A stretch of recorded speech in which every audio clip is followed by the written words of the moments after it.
It was a normal moment. But to me, it was profound. Because in that moment, I imagined myself as Adam, a child who's still learning about the world, still learning to how to use my fingers. And when he made a mistake in front of others, instead of anger, Adam received something that we rarely receive when we're in childhood. He was not shamed, he was guided. And for me, when I saw that my wife simply handed a piece of tissue for him and said, "Let's wipe it together," in my childhood, that situation would look very, very different. A spilled drink though, it would bring a lot of tension to the whole room. And everyone shows faces, a sigh, a look of disappointment because you are a trouble. And the child will learn that I must not make mistakes. I must not cause trouble. I must stay small and invisible. That's how I stay safe. And when that kind of moment repeated again and again and again, that will surely leave a crack inside a child. So this is what we're going to talk about today. As a clinical psychologist, I love to show this to my adult client before we begin our therapy. I will ask them, what do you see? A Lego figure, right? And people will say, it's broken. The Lego is not assembled well. It's faulty. But all the pieces are still there, right? Nothing is permanently damaged. But something that we see as broken, sometimes it's just simply unfinished. When you buy a Lego set, it comes with a manual, right?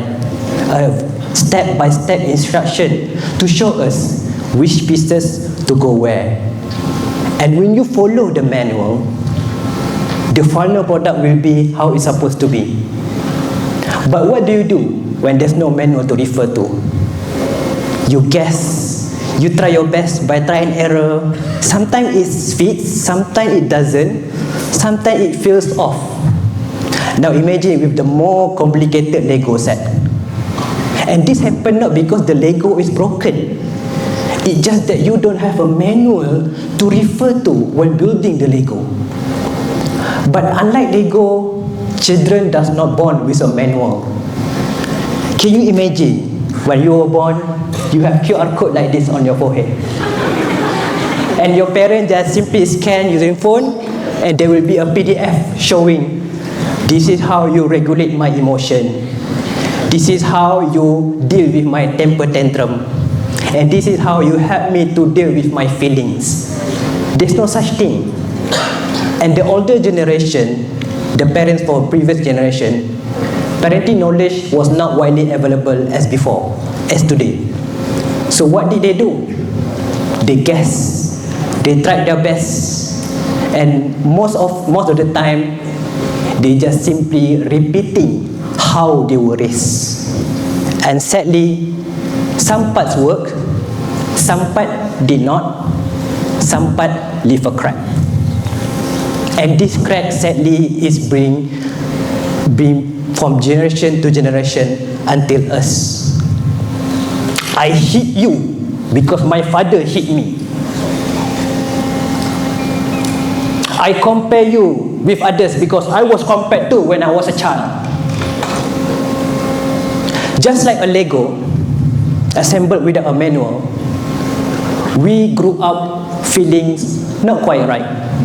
And it's not because we are broken. It's just that our parents tried their best to put us together in a time when the knowledge is still limited. Childhood wound, the unspoken and unseen experience that quietly shape our identity as an adult.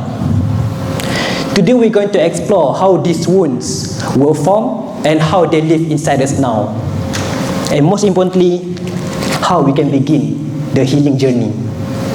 And when I say about childhood wounds, we are not simply talking about the clinical trauma which often related to PTSD or post-traumatic stress disorder.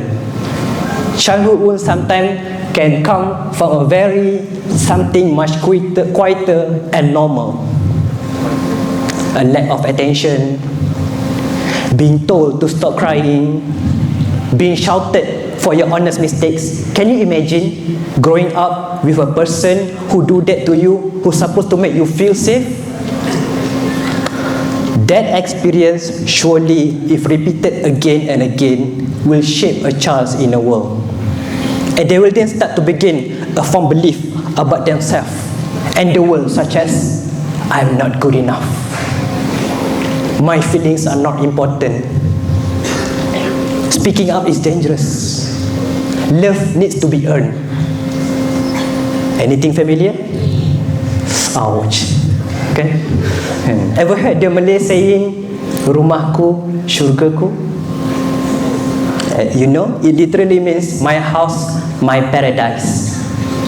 But for many of us, the place where you're supposed to feel safe end up being the place that you're constantly struggling for survival. My house, my hell. Not literally, of course.